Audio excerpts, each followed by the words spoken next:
Kepa Arrizabalaga, the hero and villain as Chelsea scraped past Southampton. Welcome to the weird world of Kepa Arrizabalaga. It was impossible to know what to make of the £71.6 million goalkeeper by the end of this slow-burn Carabao Cup tie.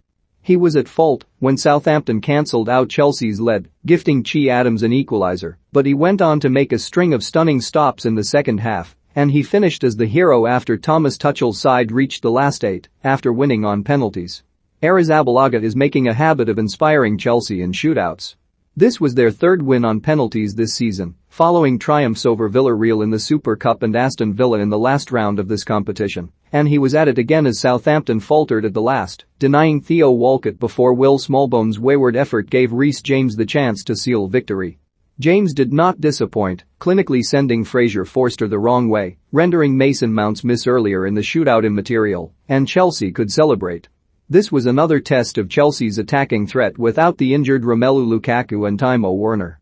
Southampton made it tough during the first half, forcing errors at times with an intense high press, and there were long spells when it was hard to work out how Tuchel's heavily rotated team were going to score, particularly with Ross Barkley looking slightly surprised to be out there, almost as though he expected someone to come onto the pitch and check if he had the right credentials.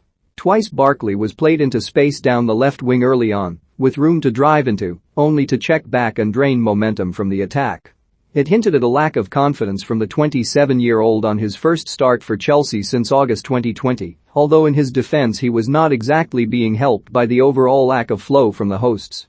Hakim Ziyech took a while to settle, and the opening period went by without Chelsea creating much from open play. Saul Niguez's powerful header from a corner the only real moment of jeopardy for the visitors during the early stages. There were isolated bursts from Chelsea at first. Saul's header was turned over by Forster, and there was also a decent run and shot from Havertz, who was unlucky to see his effort from 20 yards swerve inches past the post.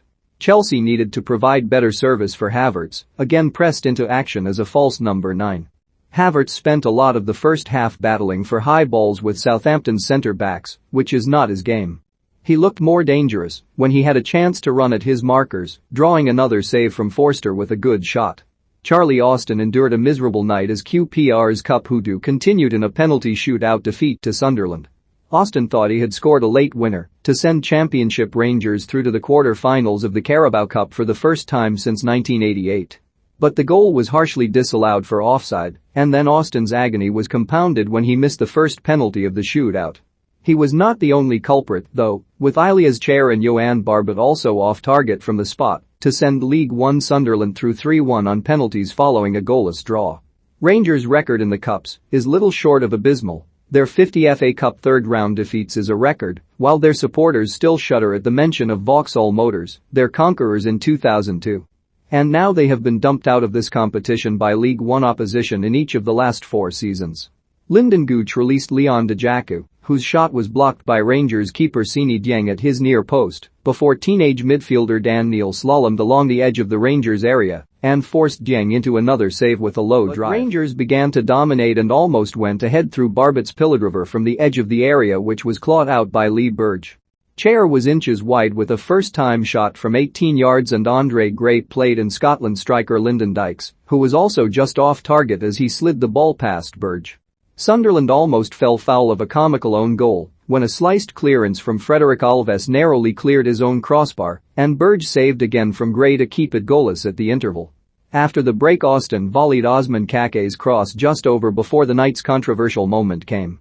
Albert Adama's shot was deflected into the path of Austin with Dennis Sirkin seemingly playing both onside. But as the veteran striker bundled the ball home, a flag was belatedly raised and penalties beckoned. Austin's spot kick was saved by Burge and Rangers were frustrated in the Cup yet again. The pleasing thing for Tuchel was that Havertz was not giving up.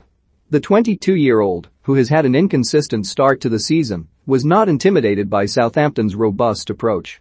He is capable of looking after himself and he put his underrated physique to good use on the stroke of half-time, rising above Kyle Walker-Peters to meet Ziyech's corner with a header that drifted low to Forster's left. Chelsea, who were also without Cesar Azpilicueta, N'Golo Kante, Ruben Loftus-Cheek and Andreas Christensen, because of minor injuries, just about deserved their lead. A low drive from Stuart Armstrong, struck too close to Arrizabalaga, was a rare moment of incision from the visitors before the break. The onus was on Southampton to play with more ambition at the start of the second half. There had been hints of vulnerability in Chelsea's youthful back three of James, Trevoh Chalobah and Malang Sarr, who was often a skittish presence under pressure. Sarr was a weak link on the left, and his shaky distribution would soon prove costly, his loss of possession in the 47th minute allowing Walker-Peters to drive into the box before letting fly with a low drive that should have been turned away by Arrizabalaga. Instead, it was another one of those moments for Arrizabalaga. The goalkeeper, who has struggled since joining Chelsea 3 years ago, let the shot squirm through his legs and Southampton were level when Adams scrambled the loose ball home. Now it was a proper contest. Desperate to redeem himself, Arrizabalaga plunged to his left to push a bouncing effort from Adam Armstrong away. At the other end, Havertz danced through, only for Forster to deny him. Tuchel responded, replacing the disappointing Ziyech with Mason Mount and bringing Ben Chilwell on for Barkley with 23 minutes left. The change saw Callum Hudson-Odoi move forward from right wing back, and Chelsea almost regained their lead when Saul, putting himself about in midfield on his fourth appearance since his loan move from Atletico Madrid, swept wide from 20 yards. Southampton soon hit back, Arrizabalaга's sharp reflexes from substitute Will Smallbone's header keeping the scores level. On the touchline, Tuchel, who had Chilwell playing out of position at right wing back, was gesturing frantically. The away side were making life awkward, and in the end Chelsea were indebted to Arrizabalaga, who made stunning saves from Lyanko Vujnovic and Mohamed Salisu.